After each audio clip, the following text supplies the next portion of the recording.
बहुत सत कथा गुड़ाक कहीदे आ सार मैंने बहुत भल भल कथा कहले मु तो छोटिया कलाकारटे वक्तव्य देवा तो आसेनी बस मत एक्टिंग करवा आसे मु केवल आपण मानक एंटरटेन करी मंच मत डाकिले ए मंच स्थान कले सेटा ही मो बहुत बड़ बड़ कथा मु पंचसखा न्यूज़ पेपर को बहुत बहुत कंग्रेचुलेशन करी कि से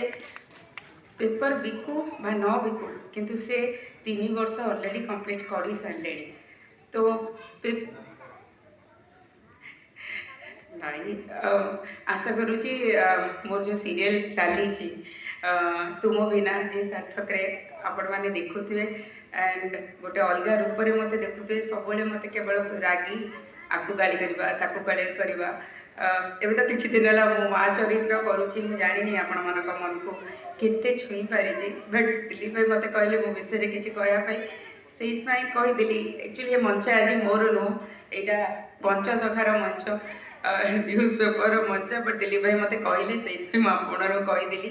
थैंक यू दिलीप भाई थैंक यू पंचसखा मत इनवाइट कले मंच स्थान देले से धन्यवाद थैंक यू।